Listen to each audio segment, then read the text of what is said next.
إن الحمد لله نحمده ونستعينه ونستغفره ونعوذ بالله من شرور أنفسنا ومن سيئات أعمالنا من يهده الله فلا مضل له ومن يضلل فلا هادي له وأشهد أن لا إله إلا الله وحده لا شريك له وأشهد أن محمدا عبده ورسوله أما بعد فإن خير الحديث كتاب الله وخير الهدي هدي محمد صلى الله عليه وسلم وشر الأمور محدثاتها وكل محدثة بدعة وكل بدعة ضلالة وكل ضلالة في النار.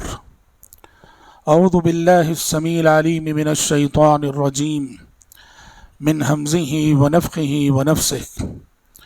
يا أيها الذين آمنوا كتب عليكم الصيام كما كتب على الذين من قبلكم لعلكم تتقون. محترم بھائیوں اور پردہ نشین خواتین اسلام، ماہ رمضان آیا بھی اور بہت جلد رخصت ہونے والا بھی ہے۔ رمضان المبارک کے بس 2-3 دن باقی رہ گئے ہیں۔ ماہ رمضان ہر سال ہماری زندگی میں ہر 11 مہینوں کے بعد لوٹ کے آتا ہے، پلٹ کے آتا ہے۔ رمضان کے اس ایک مہینے کے ذریعے شریعت ہم سب کی تربیت کرتی ہے۔ بہت سارے سبق ہیں، بہت سارے درس ہیں، بہت ساری صفات ہیں، بہت ساری خصلتیں ہیں اور بہت ساری عادتیں ہیں جو شریعت ماہ رمضان کے اس مبارک مہینے میں ہر صاحب ایمان کے اندر پیدا کرنا چاہتی ہے۔ اور یہ رمضان کے جو سبق ہیں یہ ان عبادتوں میں پوشیدہ ہیں، ان عبادتوں میں مضمر ہیں جو عبادتیں کہ اس ماہ مبارک میں اہل ایمان بجا لاتے ہیں۔ رمضان کے روزے ہیں، رمضان کا قیام ہے، رمضان کی تراویح ہے، رمضان کے صدقہ و خیرات ہیں، رمضان کی تلاوت ہے، رمضان کا ذکر ہے۔ یہ سب عبادتیں اپنے اندر بڑے پیغام رکھتی ہیں۔ آج میں انہی اسباق اور انہی دروس میں سے ایک اہم سبق پہ روشنی ڈالنے جا رہا ہوں۔ دیکھو، ماہ رمضان جہاں بہت سارے سبق ہمیں پڑھاتا ہے، اس میں سے ایک بہت بڑا سبق ہے غریب پروری کا، غریبوں کا خیال رکھنے کا، غریبوں سے محبت کرنے کا، غریبوں کی ضرورتیں پوری کرنے کا۔ یہ ماہ رمضان کا بہت بڑا سبق ہے کہ معاشرے کے جو مسکین ہیں، معاشرے کے جو غریب ہیں، معاشرے کے جو یتیم ہیں، معاشرے کی جو بیوائیں ہیں، معاشرے کے جو ضرورت مند ہیں، ان کی ضرورتوں کا لحاظ رکھنا، یہ ماہ رمضان کا بہت بڑا پیغام ہے، بہت بڑا سبق ہے۔ رمضان کے مہینے سے جو شخص یہ سبق نہیں لیا، سمجھو کہ وہ روزے کے مقاصد کو حاصل نہ کر سکا۔ ہم روزہ رکھتے ہیں، روزے کی یہ عبادت مجھے اور آپ کو غریب کی ضرورت کا احساس دلاتی ہے۔ کیسے دلاتی ہے؟ ہم میں سے بہت ساروں کو سال کے 11 مہینے بھوکے پیاسے رہنے کا موقع نہیں ملتا ہوگا، کھاتے ہیں پیتے ہیں، لیکن ماہ رمضان میں عبادت کے لیے ہم صبح سے شام تک بھوکے رہتے ہیں، عبادت کے لیے صبح سے شام تک ہم پیاسے رہتے ہیں۔ جب ہم بھوکے اور پیاسے رہتے ہیں تو ہمیں احساس ہوتا ہے کہ بھوک کی تکلیف کسے کہتے ہیں، ہمیں احساس ہوتا ہے کہ پیاس کی تکلیف کسے کہتے ہیں۔ روزہ ہمیں احساس دلاتا ہے کہ بھوک کی تکلیف کیا چیز ہے، اور یہ احساس ایک دوسرے احساس کو جنم دیتا ہے کہ اگر بھوک کی یہ تکلیف ہے تو بیچارے وہ غریب جن کے سال کے 12 مہینے اس بھوک میں گزرتے ہیں، ان پہ کیا گزرتی ہوگی۔ اس طرح دیکھو، رمضان کے روزے ہمیں غریبوں سے ہمدردی کا پیغام دیتے ہیں اور غریبوں کی ضرورتوں کا احساس دلاتے ہیں۔ جو ضعیف ہیں، کمزور ہیں، بیمار ہیں، جو روزہ نہیں رکھ سکتے ہیں، شریعت کیا کہتی ہے جو ضعیف ہیں، کمزور ہیں، بیمار ہیں، وہ روزہ نہیں رکھ سکتے ہیں، فدیہ دے دے۔ فدیہ کسے دیا جاتا ہے؟ غریبوں کو دیا جاتا ہے۔ یعنی آپ کے روزے کا عوض یہ ہے، آپ کے روزے کا بدلہ یہ ہے، روزے کے بدلے میں آپ کی عبادت یہ ہے کہ آپ ہر روزے کے بدلے یہ غریب کو کھلاؤ، اسی کو فدیہ کہا گیا۔ وَعَلَى الَّذِينَ يُطِيقُونَهُ فِدْيَةٌ طَعَامُ مِسْكِينٍ۔ اور رمضان جب ختم ہوتا ہے تو سارا معاشرہ صدقہ فطر ادا کرتا ہے۔ صدقہ فطر کسے دیا جاتا ہے؟ معاشرے کا جو سب سے ادنا طبقہ ہوتا ہے، غریب طبقہ ہوتا ہے، جن کے گھر چولہا مشکل سے جلتا ہے، صدقہ فطر ان کو دیا جاتا ہے۔ تو اس طرح آپ دیکھیں گے کہ رمضان کا یہ مبارک مہینہ ہم سب کو، آپ سب کو غریب پروری کا سبق پڑھاتا ہے۔ مسلمان وہ ہے جو ہمیشہ غریبوں کا لحاظ رکھتا۔ دیکھو شریعت کی یہ تعلیم ہے اور شریعت کا ایک قانون ہے کہ خالق کی رضامندی کی منزل کو مخلوق کی خدمت کے ذریعے ہی پہنچا جا سکتا ہے۔ یہ شریعت کی تعلیم ہے۔ خالق کی رضامندی چاہتے ہو، اللہ کی رضامندی چاہتے ہو، اللہ کی رضامندی کی منزل یہ مخلوق کی خدمت کے راستے ہی سے ہو کے گزرتی ہے۔ مخلوق کی آپ نے خدمت نہ کی، خالق کی رضامندی کی منزل آپ کو نہیں ملے گی۔ اسی لیے تو حدیثوں میں، حدیث قدسی میں، حشر کے میدان میں اللہ کیا کہے گا؟ حشر کے میدان میں اللہ کہے گا میں بھوکا تھا تو نے مجھے کھلایا نہیں، میں پیاسا تھا تو نے مجھے پلایا نہیں، میں بیمار، اللہ بولے گا، اللہ کہے گا بندے سے میں بیمار تھا تو نے میری عیادت نہیں کی۔ بندہ کہے گا پروردگارا آپ تو رب العالمین ہیں، آپ کو کیسے بھوک لگے گی؟ آپ تو رب العالمین ہیں، آپ کو کیسے پیاس لگتی؟ آپ تو رب العالمین ہیں، آپ کیسے بیمار ہوتے؟ اللہ کہے گا تجھے معلوم نہیں اس دن فلاں میرا بندہ بھوکا تھا اور تجھے علم تھا کہ وہ بھوکا ہے اور تو نے مجھے اسے کھلایا نہیں؟ اگر اسے کھلایا ہوتا تو مجھے اس کے پاس ضرور پایا ہوتا۔ اور تجھے معلوم نہیں کہ میرا فلاں بندہ پیاسا تھا، اس کی پیاس تیرے علم میں آئی اور تو نے اس کی پیاس بجھانے کی کوشش نہ کی۔ میرا فلاں بندہ بیمار تھا، تجھے معلوم تھا کہ وہ بیمار ہے اور تو نے اس کی عیادت نہ کی۔ کیا معلوم ہوتا ہے اس سے؟ ہاں، اللہ کی رضامندی، خالق کی رضامندی کی منزل ہمیں تبھی ملے گی جب ہم اس کی مخلوق کے ساتھ غمخواری اور ہمدردی کا سلوک کریں گے۔ مخلوق میں ہم اس کے بندوں کے ساتھ کہاں تک سچے ہیں، اس کے بندوں کی قدردانی میں، اس کے بندوں کی حقوق کی ادائیگی میں کہاں تک سچے ہیں، اس کا سب سے بڑا ثبوت کیا ہے جانتے ہیں؟ اس کا سب سے بڑا ثبوت یہی کہ معاشرے کے غریبوں کے ساتھ ہمارا سلوک کیسا ہے۔ امیروں کے ساتھ تو سب کا سلوک اچھا ہی رہتا ہے، امیروں کے ساتھ، منصبداروں کے ساتھ، عہدیداروں کے ساتھ، مالداروں کے ساتھ سب کا سلوک اچھا ہی ہوتا ہے۔ وہ حقیقت میں پیسے کی عزت ہوتی ہے، دولت کی عزت ہوتی ہے، منصب کی عزت ہوتی ہے، کرسی کی عزت ہوتی ہے، انسان کی نہیں۔ انسان کی عزت میں کتنا سچا ہوں کہاں معلوم ہوتا ہے؟ جب ایک سڑک پہ پڑا ہوا کسی فقیر، کوئی مسکین، کوئی غریب، کوئی بیمار درد سے تڑپ رہا ہے، بھوکا ہے، پیاسا ہے، اس کو دیکھ کر اس کی ضرورت کو میرے علم میں آنے کے بعد اب میرا اس کے ساتھ کیا سلوک ہوتا ہے، یہ دلیل ہے کہ میں کہاں تک انسانیت کی ہمدردی میں سچا ہوں۔ غریبوں کے ساتھ حسن سلوک، معاشرے کے کمزور طبقات کی غمخواری، ہمدردی اور ان کے دکھ درد کو بانٹنا، یہ ماہ رمضان کا بہت بڑا پیغام ہے، بہت بڑا سبق ہے۔ عام طور پر معاشرے میں یہ جو غریب طبقات ہوتے ہیں نا، پیارے نبی کے زمانے میں لونڈیوں کا طبقہ تھا، غلاموں اور لونڈیوں کا طبقہ پیارے نبی کے زمانے میں بہت، یعنی معاشرے کے غلام اور لونڈی کا مطلب یہ ہوا جیسے مارکیٹ میں جانور بیل بکری بھینس خریدے اور بیچے جاتے، یہ بھی ویسے ہی خریدے اور بیچے جاتے تھے. سمجھ رہے ہیں؟ معاشرے کے غریب، معاشرے کے یتیم، معاشرے کے بیوائیں، معاشرے کے مسکین عام طور پر ان کے وزن کو کوئی محسوس نہیں کرتا ہے، بلکہ معاشرہ بسا اوقات یہ سمجھتا ہے کہ یہ طبقہ ہمارے لیے بوجھ ہے، یہ غریبوں کا، مسکینوں کا. اور حدیث کیا کہتی ہے؟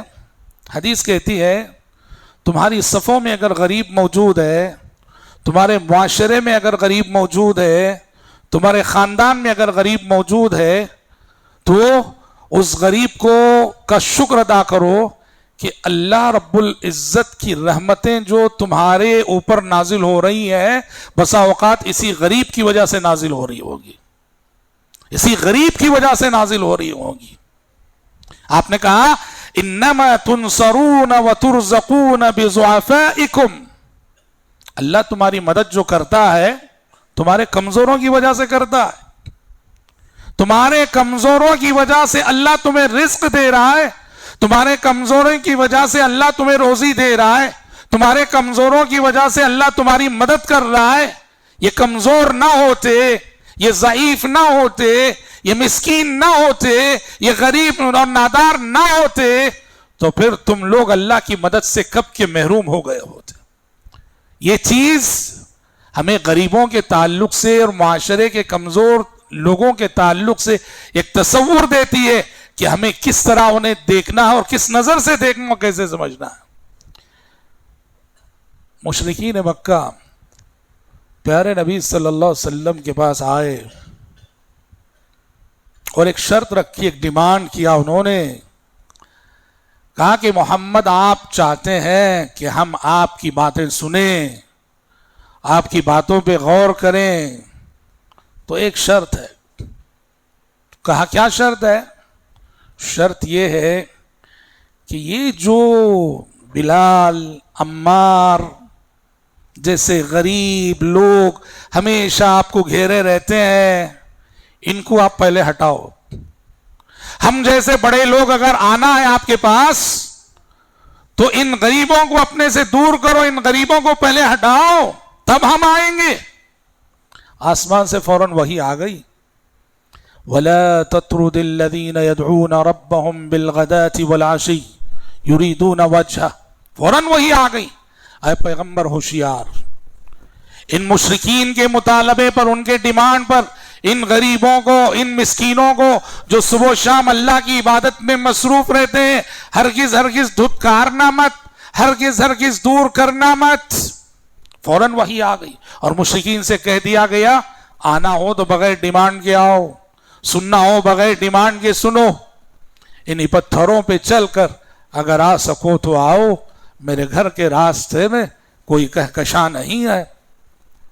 پیارے نبی فرماتے ہیں کہ جہاں غریب کو نظر انداز کیا جائے، معاشرے کے یتیموں بیواؤں مسکینوں کو جہاں نظر انداز کیا جائے اور کیئرلیس کیا جائے، وہاں سے رحمت الہی روٹ جاتی ہے، رحمت الہی روٹ جاتی ہے. آپ نے کہا شر الطعام طعام الولیم یدعا الیہا من یأباہا ویمنعها من یأتیہا. آپ نے کہا بدترین دسترخوان ہے وہ دسترخوان جہاں جو آنا چاہتا ہے اسے روکا جاتا ہے اور جو نہیں آنا چاہتا اسے بلایا جاتا ہے. کون؟ مطلب غریب آنا چاہتا ہے اسے روکا جاتا ہے. غریب کے آنے سے ہماری حیثیت کم ہو جائے گی، پتہ چلے گا کہ غریب ہمارا رشتہ دار ہے تو ہماری حیثیت کم ہو جائے گی. کہا بدترین دعوت ہے یہ، بدترین دسترخوان ہے یہ کہ جہاں آنے والے کو روکا جاتا ہے، یعنی غریبوں کو روکا جاتا ہے، اور جو امیر آنا نہیں چاہتا اسے مسکے مار مار کے بلایا جاتا ہے. کہا بدترین دسترخوان ہے. اب بدترین دسترخوان کا مطلب کیا ہوا؟ ایسے دسترخوان پہ مت بیٹھو، ایسی دعوت میں شرکت نہ کرنا جہاں صرف امیروں کو بلایا جاتا ہو، جس دعوت کے دروازے صرف امیروں کے لیے کھلتے ہیں اور غریب کے لیے بند ہوتے ہیں، اس دعوت میں شرکت ہی نہ کرو کہتی شریعت. یہ بدترین دسترخوان ہے. یہ تو بھائیو، یہ پیارے نبی کی حیات کا اور آپ صلی اللہ علیہ وسلم کی سیرت کا بہت بڑا سبق ہے کہ ہم اپنے دل میں معاشرے کے ان ضعیفوں اور کمزوروں کی اہمیت کو محسوس کریں. محسوس کریں خوب. بخاری شریف کی وہ حدیث آپ نے سنی ہوگی. پیارے نبی صلی اللہ علیہ وسلم کے زمانے میں ایک خاتون تھی بڑھیا، جو مسجد نبوی کی خدمت کیا کرتی تھی. مسجد نبوی کی خدمت گزار تھی اور حبشی النسل بھی تھی، کالی کلوٹی، اور مسجد ہی میں رہتی تھی بڑھیا. وہ ایک وقت اچانک انتقال ہو گیا. شام کا رات کا وقت تھا، عشاء کا وقت تھا. عشاء کی نماز ہو چکی تھی. پیارے نبی عشاء کی نماز پڑھا کے گھر جا چکے تھے. انتقال ہو گیا. صحابہ کرام رضوان اللہ علیہم اجمعین جو پیارے نبی کے ساتھ کمال درجے کے ادب کا معاملہ کیا کرتے تھے، کمال درجے کا آپ کا لحاظ رکھا کرتے تھے، صحابہ کرام رضوان اللہ علیہم اجمعین نے پیارے نبی کو بتانا مناسب نہیں سمجھا کہ آپ کے آرام میں خلل ہوگا. صحابہ سیدھا غسل دیے خاتون صحابیہ کو اور دفنا دیے بقیع قبرستان میں. پیارے نبی کو خبر نہیں دی. صبح ہوئی، فجر کی نماز کے بعد، یہ غور کرنے کی بات ہے، قبل اس کے کہ صحابہ بتاتے، صحابہ کہتے، پیارے نبی نے خود پوچھا کیا بات ہے وہ خاتون نظر نہیں آ رہی ہے. یہ دیکھ رہے ہیں آپ، محسوس کرنا. ایک غریب ہے وہ، ایک مسکین ہے وہ، ایک حبشی اور کالی کلوٹی عورت ہے وہ، اور آپ نبی ہیں، سید البشر ہیں. وہ نظر نہیں آئی قبل اس کے کہ صحابہ آپ کو بتاتے. آپ پوچھ رہے کیا ہے، وہ نظر نہیں آ رہی ہے. سمجھ رہے؟ اس سے اندازہ کرو کہ معاشرے میں پیارے نبی صلی اللہ علیہ وسلم کی نظر غریبوں اور کمزوروں اور ضعیفوں پر کتنی گہری تھی. صحابہ نے کہا کہ اللہ کے نبی، بات دراصل یہ کہ رات اس بڑھیا کا انتقال ہو گیا. رات اس بڑھیا کا انتقال ہو گیا اور اس وجہ سے ہم لوگوں نے آپ کے آرام میں خلل نہ ہو، ہم نے جو ہے اس کو دفن کر دیا. آپ صلی اللہ علیہ وسلم غصہ ہوئے. اور یہ غریب کے لیے دیکھو پیارے نبی نے ایک نیا مسئلہ امت کو بتایا. آپ نے کہا دلونی علی قبریہ. کہا کہ قبر کہاں ہے، چلو بتاؤ مجھے، خبر کہاں ہے بتاؤ. لے گئے، صحابہ کو لے گئے اور قبر پہ کھڑے ہو کے آپ نے نماز جنازہ پڑھائی. پھر سے ایک نیا مسئلہ اس غریب خاتون کی وجہ سے امت کو معلوم ہوا کہ جن لوگوں کی نماز جنازہ چھوٹ جاتی ہے وہ قبرستان میں جا کے قبر پہ پڑھ سکتے ہیں. ہاں اہل علم بتاتے ہیں بہت لمبی مدت نہیں، 1 مہینے تک، 1 مہینے تک جا کے آپ قبر پر نماز جنازہ پڑھ سکتے ہیں. تنہا بھی پڑھ سکتے ہیں، جماعت کے ساتھ بھی پڑھ سکتے ہیں. اس سے ایک مسئلہ یہ بھی معلوم ہوا جو لوگ ایک بار نماز جنازہ پڑھ چکے وہ دوبارہ پھر بھی پڑھ سکتے ہیں، کیونکہ پیارے نبی جب پڑھائے وہ صحابہ آپ کے پیچھے پڑے جو پڑھ چکے تھے. ایک غریب عورت کی وجہ سے یہ مسائل امت کو معلوم ہوئے. اس طرح آپ صلی اللہ علیہ وسلم نے اس غریب، یہ عورت جو کہ حبشی النسل تھی، غریب تھی، مسکین تھی، نادار تھی، سب کچھ تھی، لیکن مسجد کی خدمت گزار تھی. اللہ کے نبی صلی اللہ علیہ وسلم نے اس کی اہمیت کا احساس صحابہ کو دلایا. ضرورت کو محسوس کرنا. آپ تشریف فرما تھے ایک مرتبہ مسجد نبوی میں، اچانک ایک وفد آ گیا، اور وفد کے لوگ کیسے تھے؟ سب ہتھیار، تلواریں لٹکائے ہوئے تھے. وہ عرب کا کلچر تھا، عرب کے لوگ ہمیشہ تلوار ساتھ رکھتے تھے. اور جتنے لوگ وفد میں شامل ہیں کسی کے پاس ڈھنگ کا لباس نہیں تھا، سب نیم اریاں لباس میں تھے، سب نیم اریاں لباس میں تھے. سب کا بدن ظاہر تھا، آدھا بدن ڈھکا ہوا ہے تو آدھا بدن کھلا ہوا ہے. مطلب یہ ہے کہ اس سے پتہ چل رہا تھا کہ یہ بہت ہی غریب لوگ ہیں، بہت ہی غریب لوگ ہیں. پیارے نبی صلی اللہ علیہ وسلم نے جب ان کی غربت دیکھی، آپ کا چہرہ بدل گیا، آپ کا چہرہ بدل گیا، آپ کا دل متاثر ہوا، اور دل جب متاثر ہوتا ہے تو دل کا تاثر چہرے سے ظاہر ہوتا ہے۔ آپ کا چہرہ بدل گیا۔ آپ صلی اللہ علیہ وسلم نے فوراً ایک صحابی کو بھیجا، مدینے میں اعلان کرو کہ سب جلد مسجد میں جمع ہو جائیں۔ سارے صحابہ مسجد میں جمع ہو گئے۔ سارے صحابہ جب مسجد میں جمع ہو گئے تو نبی کریم صلی اللہ علیہ وسلم نے تقریر کی اور کہا کہ دیکھو، ضرورت مند آئے ہیں، جو غریب ہیں، تمہاری مدد اور تمہارے تعاون کے محتاج ہیں۔ آج جس کے پاس جو چیز میسر ہے لائے اور دے، جو چیز میسر ہے لائے اور دے۔ یہ سن کر صحابہ سب اپنے اپنے گھر گئے، اور جو چیز میں کسی کے پاس کھجور، کسی کے پاس کپڑے، جو چیز میسر تھی لائے۔ اچھا، سب لا رہے تھے، اتنے میں ایک صحابی اتنا بڑا تھیلا اٹھا کے لائے، تھیلا بھر کے لائے کہ وہ تھیلا ان سے اٹھایا بھی نہیں جا رہا تھا۔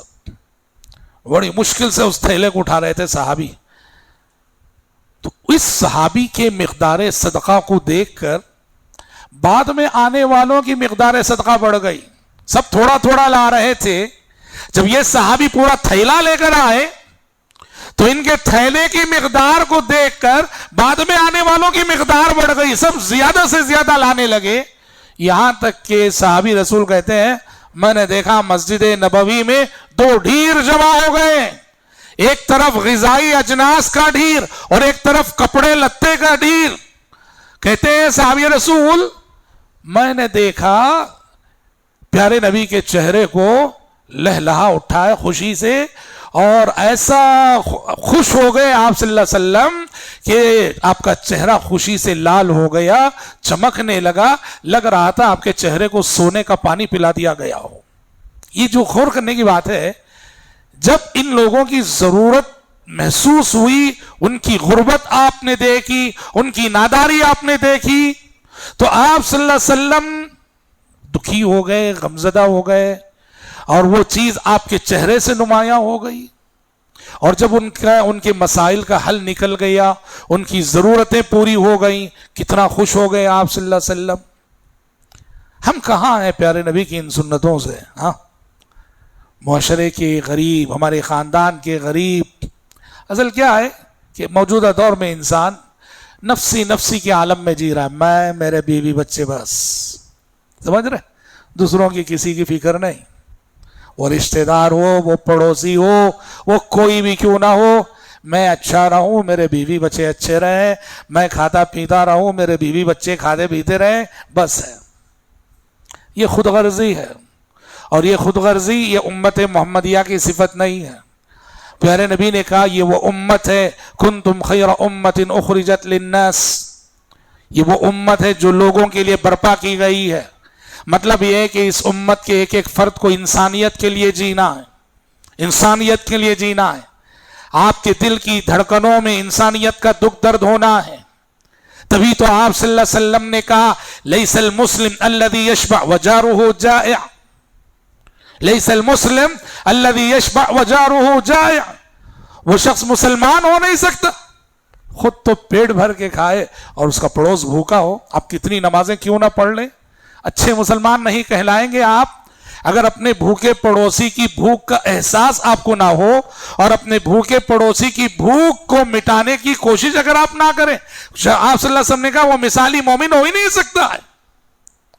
تو بھائیوں، یہ بہت بڑی چیز ہے، پیارے نبی کی سیرت کی اور آپ کی حیات طیبہ کا بہت اہم پہلو ہے۔ دیکھو غور کرو، دنیا سے جا رہے ہیں تو آپ زبان بند ہونے سے پہلے آپ کی زبان پہ کیا الفاظ ہیں؟ زبان بند ہو رہی پیغمبر کی، آخری کلمات جو نکل رہے ہیں، جو ظاہر بات ہے آخری کلمات کا مطلب وصیت کا درجہ، وصیت کی حیثیت۔ آپ کہہ رہے ہیں الصلاۃ الصلاۃ وما ملکت ایمانکم وما ملکت ایمانکم، لوگوں نماز نماز اور تمہارے غلاموں اور لونڈیوں کا خیال رکھو۔ دنیا سے جاتے ہوئے آپ غلاموں اور لونڈیوں کو اپنی وصیت میں جگہ دے رہے ہیں، آپ لوگوں سے کہہ رہے ہیں کہ اپنے غلاموں اور لونڈیوں کے ساتھ سلوک اچھا رکھو، وہ تمہارے جیسے انسان ہیں، یہ تو اللہ تبارک و تعالیٰ کا فضل ہے کہ تم ان کے مالک بن گئے ہو. وہ تمہارے ماتحت ہیں، پھر بھی وہ انسان ہیں، ان کے جذبات ہیں، ان کا لحاظ رکھنا. آج تو غلامی کا زمانہ نہیں. ہمارے نوکر، ہمارے خادم، ہمارے ماتحت کام کرنے والے لوگ، یہ ہمارے حسن سلوک کے بہت مستحق ہیں، ہماری عفو درگزر کے بہت مستحق ہیں. صحابی نے کہا اللہ کے نبی میرا ایک نوکر ہے، خادم ہے، غلام ہے، غلطی کرتا ہے، کتنے مرتبے معاف کر سکتا ہوں میں؟ دیکھیے آپ صلی اللہ علیہ وسلم کی تعلیمات. کہا کہ میرا غلام ہے، نوکر ہے، خادم ہے، کتنے مرتبے معاف کر سکتا ہوں میں؟ آپ صلی اللہ علیہ وسلم نے کہا بھائی دن میں کم سے کم 70 مرتبے معاف کرو. دیکھ رہے آپ، دن میں کم سے کم 70 مرتبے معاف کرو. ہم اونر ہونے کی حیثیت سے سوچے ہیں کہ جو ہمارے ماتحت ہیں زندگی میں 70 مرتبے معاف کرنے کی توفیق ہوتی ہے کہ ہم کو زندگی میں؟ پیارے نبی کہہ رہے دن میں 70 مرتبے معاف کرو کم سے کم. اور ہم امتی ہو کر زندگی میں 70 مرتبے معاف کرنے کی توفیق ہوتی نہیں ہوتی. سمجھ رہے؟ پیارے نبی صلی اللہ علیہ وسلم کی حیات طیبہ کا اور آپ کی زندگی کا ایک ناقابل فراموش سبق ہے. یہ ایک رات کی بات ہے، آپ صلی اللہ علیہ وسلم نماز تہجد پڑھ رہے تھے. تہجد میں کھڑے ہوئے تھے آپ کہ آپ صلی اللہ علیہ وسلم کو نیند لگ گئی. نیند لگ گئی تو خواب شروع ہو گیا. حالت نماز میں خواب، نیند آئی اور اسی نیند میں باقاعدہ خواب دیکھنے لگے آپ. اور آپ کو معلوم ہے نبی کا خواب وحی، نبی رات میں سو کر خواب دیکھے تو بھی وحی ہے، یہ تو نماز کی حالت میں بدرجہ اولا وحی. سمجھ رہے؟ کیا دیکھتے ہیں خواب میں؟ اللہ کو دیکھتے ہیں، اللہ کو دیکھتے ہیں. پیارے نبی فرماتے رأیت ربی فی احسن صورہ، آج رات میں نے اللہ کو بہت اچھی شکل میں دیکھا. اب ہم کو، آپ کو، سننے والوں کو، پڑھنے والوں کو نہ یہ پوچھنے کا حق ہے نہ یہ سوچنے کا حق ہے کہ کیسا تھا چہرہ ہو. اللہ کے سلسلے میں، اللہ کی کسی صفت کے سلسلے میں کیسا کا سوال نہیں کرنا ہو، کیفیت نہیں پوچھنا. سمجھ رہے؟ رأیت ربی فی احسن صورہ، میں نے اللہ کو بہت اچھی شکل میں دیکھو ان آنکھوں سے، ان کھلی آنکھوں سے اللہ کو کسی نے دیکھا نہیں ہے نا.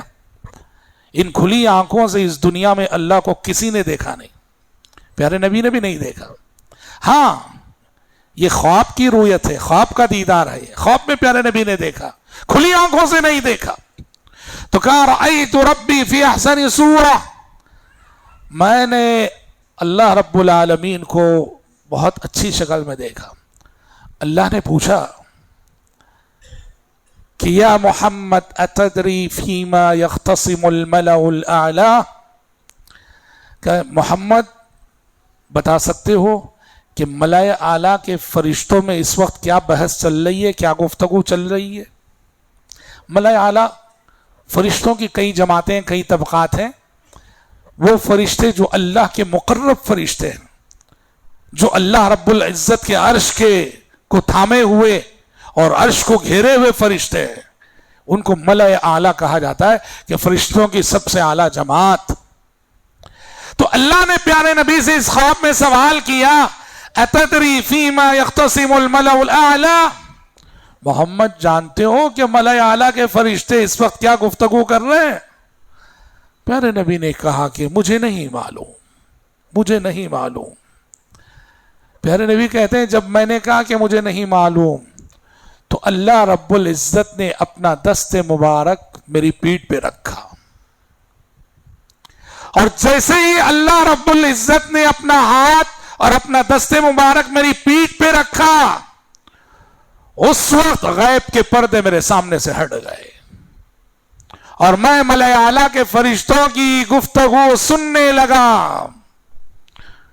اب اللہ نے پھر مجھ سے سوال کیا کہ محمد بتاؤ کہ ملائے اعلیٰ، دیکھو یہ جو اللہ نے ہاتھ رکھا اور غیب کے پردے ہٹے اور فرشتے جو بحث کر رہے ہیں آپ صلی اللہ علیہ وسلم نے وہ سن لیا، اس سے یہ مطلب نہیں نکالنا کہ اللہ کے نبی عالم الغیب تھے، نہیں، وہ تو قرآن سے ٹکرانے والا عقیدہ ہو جائے گا۔ قرآن صاف طور پر کئی آیتوں میں کہتا ہے کہ نبی کو غیب کا علم نہیں ہوتا ہے، نبی غیب نہیں جانتے ہیں، وہ تو قرآن صاف طور پہ کہتا ہے، سمجھ رہے؟ ہاں، نبی ہونے کی حیثیت سے اللہ غیب کی بعض باتیں وحی کے ذریعے بتاتا بھی ہے، غیب کے بعض مناظر دکھاتا بھی ہے نبی کو، یہ ویسے ہی آئی ہے، سمجھ رہے؟ اللہ کے بتانے پر معلوم ہوتا ہے، اللہ کے دکھانے پہ معلوم ہوتا ہے، اللہ کے سنانے پہ معلوم ہوتا ہے، ورنہ نبی غیب نہیں جانتا ہے، اور اتنا ہی معلوم ہوتا ہے جتنا اللہ نے بتایا ہوتا ہے، دکھایا ہوتا ہے۔ تب پیارے نبی صلی اللہ علیہ وسلم کہتے ہیں جب اللہ نے ہاتھ رکھا اور غیب کے پردے میرے سامنے سے ہٹے، تب میں نے جواب دیا اللہ کو، اور میں نے کہا کہ فرشتے اس وقت فرشتے ملائے اعلیٰ کے کفارات اور درجات کے سلسلے میں بحث کر رہے ہیں کہ وہ اعمال کیا ہیں جو بندوں کے گناہوں کا کفارہ بنتے ہیں، اور وہ نیکیاں کیا ہیں جو بندوں کے درجات کی بلندی کا ذریعہ بنتے ہیں۔ اچھا، وہ الگ۔ اس کے بعد میں جو اصل میرے موضوع سے جو اس حدیث کو جوڑ رہا ہوں، وہ اس واقعے میں، اس خواب میں، سمجھ رہے ہیں، اللہ رب العزت نے جو بھی گفتگو ہوئی پیارے نبی کی خواب میں اللہ تعالیٰ سے، تو اس خواب کے آخری میں اللہ نے کہا محمد ایک دعا سیکھو، ایک دعا سکھائی اللہ تعالیٰ نے پیارے نبی کو، کہا کہ محمد یہ دعا سیکھ لو۔ کہا کیا ہے؟ دیکھیے یہ دعا، کہا اللہم انی اسألک فعل الخیرات وترک المنکرات وحب المساکین، اللہم انی اسألک حبک وحب من يحبك وحب كل عمل يقربني الى حبك۔ کہا اللہم انی اسألک فعل الخیرات، اے اللہ میں تجھ سے اچھے کاموں کے کرنے کی توفیق مانگتا ہوں کہ ہمیشہ مجھے اچھے کام کرنے کی توفیق دے، وترک المنکرات، اور اے اللہ میں برے کاموں سے، غلط کاموں سے بچنے کی توفیق مانگتا ہوں، مجھے ہمیشہ غلط کاموں سے، برے کاموں سے بچائے رکھ۔ اور تیسری سب سے بڑی چیز کہا وہ حب المساکین، اے اللہ میں تجھ سے مسکینوں اور غریبوں کی محبت مانگتا ہوں۔ اللہ، یہ کتنی بڑی چیز ہوگی، غریبوں کی محبت، مسکینوں کی محبت، یتیموں کی محبت، بیواؤں کی محبت۔ اس اہم موقع پر اس خواب میں اللہ نے پیارے نبی کو دعا سکھائی، کہا یہ مانگ کر لینے کی چیز ہے، اللہ سے مانگ کر لو۔ دل میں ٹٹولو غریبوں کی محبت ہے کیا؟ اگر وہ نہیں ملتی ہے، نہیں دکھتی ہے، اللہ سے مانگ کر لو وہ کہ اللہ میرے دل میں غریبوں کی محبت ڈال دے۔ وحب المساکین، اللہم انی اسألک حبک وحب من یحبک وحب کل عمل یقربنی الی حبک، اے اللہ میں تجھ سے تیری محبت مانگتا ہوں، اور تجھ سے محبت کرنے والوں کی محبت مانگتا ہوں، اور ہر اس عمل کی محبت مانگتا ہوں جو عمل کے تجھ سے قریب کرنے والا ہوں۔ پھر ابن ماجہ میں ایک واقعہ چھوٹا سا سنن ابن ماجہ کی حدیث میں آیا ہے، اور شاید اس سے پہلے بھی ہم نے سنایا ہے۔ پیارے نبی صلی اللہ علیہ وسلم کے ایک چہیتے صحابی تھے، ان کا نام تھا حضرت ظاہر رضی اللہ عنہ۔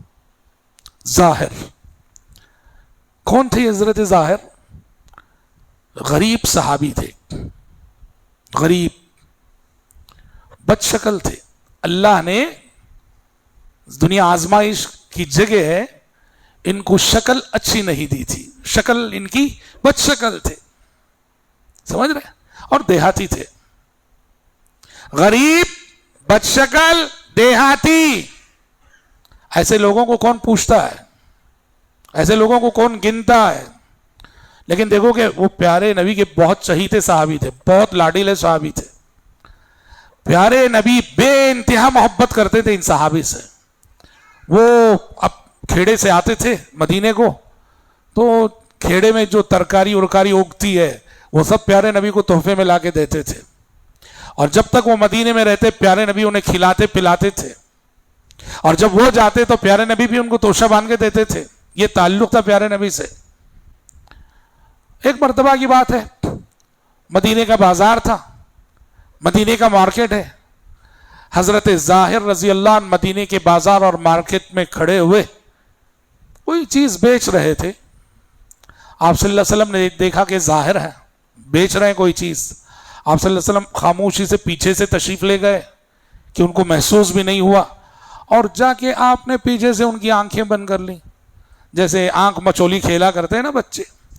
آپ نے آنکھیں بند کر لی حضرت ظاہر کی. حضرت ظاہر تو پہلے تو انہوں نے کہا کہ کون ہے بھائی، لیکن وہ کہتے ہیں کہ مجھے بہت جلد یقین ہو گیا کہ یہ اللہ کے نبی کے سوا کوئی نہیں ہو سکتے، کیونکہ اس قدر اپنانے والی شخصیت، اس قدر چاہت کا ثبوت دینے والی شخصیت یہ نبی کے علاوہ کوئی نہیں ہو سکتی. میں نے آنکھیں بند، تو وہ کہتے ہیں کہ جب مجھے یقین ہوا کہ آپ صلی اللہ علیہ وسلم ہی ہیں تو میں بنا حرکت کیے ایسے ہی کھڑا رہ گیا. کیوں کھڑا رہ گیا؟ پیارے نبی کا سینہ میری پیٹھ سے لگا ہوا تھا. پیارے نبی کا سینہ میری پیٹھ سے لگا ہوا تھا، سٹا ہوا تھا. میں چاہ رہا تھا کہ نبی سے قربت کی یہ گھڑیاں، نبی سے قربت کی یہ ساعتیں طویل سے طویل تر ہوں، دراز سے دراز تر ہوں. اس لیے میں ایسے ہی کھڑا رہ گیا، خاموش کھڑا رہ گیا.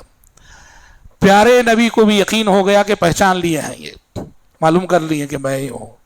تو جب پیارے نبی کو یقین ہوا تو آپ صلی اللہ علیہ وسلم نے مارکیٹ والوں سے مخاطب ہو کے کہا، لوگوں اس بندے کو مجھ سے کون خریدے گا؟ اس بندے کو مجھ سے کون خریدے گا؟ یعنی وہ آئے تھے بزنس کرنے کے لیے، پیارے نبی نے خود ان کو بزنس کا سامان بنا ڈالا. حضرت ظاہر نے کہا، اے اللہ کے نبی مجھے بیچ کر آپ کو کوئی فائدہ نہیں ہوگا، اس لیے کہ لوگوں کے نزدیک میری کوئی قیمت نہیں اللہ کے نبی. تو پیارے نبی نے فوراً کہا، اللہ کے بندے، لوگوں کی نظروں میں تیری قیمت ہو نہ ہو، اللہ کی نظروں میں تو بڑا قیمتی ہے. یہ بات یاد رکھنا، اللہ کے پاس انسانوں کے تولنے کا پیمانہ الگ ہے.